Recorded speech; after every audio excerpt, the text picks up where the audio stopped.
Gimana kalau ada sebuah brand yang udah berdiri cukup lama, terus ditiru mentah-mentah dan dikalahkan oleh brand baru dengan kekuatan promosi yang jauh lebih tinggi? Hal ini terjadi ke brand asal Australia bernama UGG since 1974. Warga di mari pasti pernah lihat lah konten orang Aussie yang marah-marah karena brand kebanggaan mereka dari kecil ditiru mentah-mentah oleh negara lain. You know you probably have fake Uggs. If you live in the US and you have a pair of Uggs, there's a high chance that you don't actually have Uggs, but you have the American rip-off, stolen copyright, bootleg version of Uggs. Anywhere outside of Australia, the branding on the back is going to say since 1974, not Ugg, because the Ugg company has trademarked their own brand. Gimana kalau brand kita made in Indonesia yang semakin berkembang ini mulai ditiru sama negara lain dan bahkan lebih terkenal ke depannya? Tulis pendapat lo di kolom komentar. Gue mulai. Kibran, kisah brand dunia hari ke-17.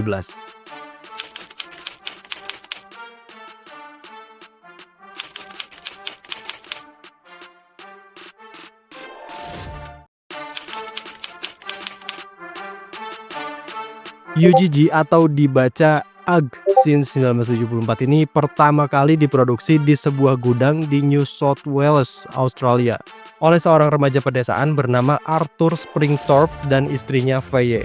Pada awalnya Arthur bekerja di sebuah gudang wool di Australia sebagai pengklasifikasi kualitas wool. Sebagai pengklasifikasi wool, Arthur memiliki pengalaman yang cukup banyak dalam dunia wool. Berkat pengalamannya, Arthur berhasrat untuk membuat produk bahan wool berkualitas tinggi.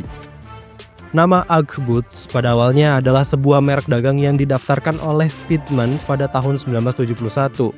Steedman adalah salah satu pemilik tempat produksi UGG since 1974 di Australia. Lalu pada tahun 1981, The Macquarie Dictionary of the Australian Language ini memasukkan definisi UGG Boots sebagai istilah umum untuk sepatu kulit domba. Nah, disinilah awal mula letak kebingungan UGG since 1974 dan Steedman langsung mengomentari keputusan tersebut. Lalu di edisi berikutnya, kata UGG ini ditetapkan menjadi merek dagang.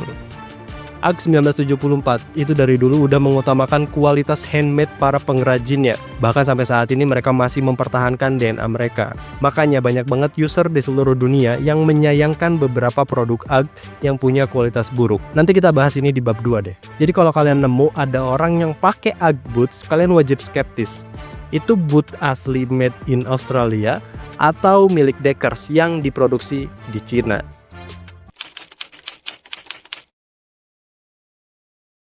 Karena UGG since 1974 ini dibuat handmade dan bisa menyesuaikan bentuk kaki usernya, jadi produksi mereka dari dulu sampai sekarang nggak bisa dibikin secara massal. Beda ceritanya kalau UGG versi Deckers yang memang dikapitalisasi oleh mereka. Makanya produk UGG since 1974 selalu jadi yang terbaik di hati para user sejatinya.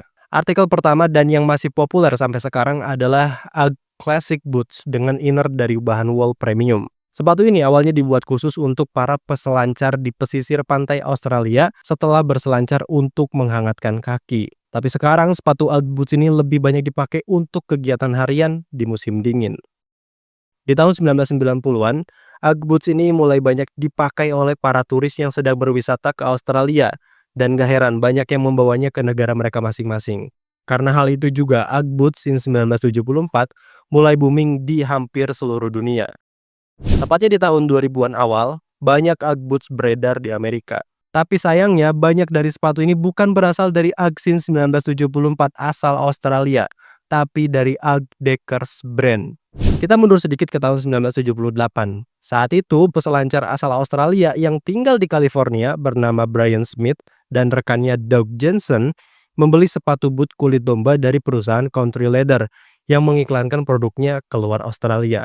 Karena Smith merasa tidak senang dengan produknya, dia memutuskan untuk mendaftarkan UGG sebagai merek dagang mereka sendiri. Lalu di tahun 1985, Smith mendaftarkan merek dagang AS, UGG Holding Inc., pada logo kepala domba jantan dengan kata-kata Original UGG Boot UGG Australia, dengan siluet boot yang sangat mirip dengan UGG since 1974.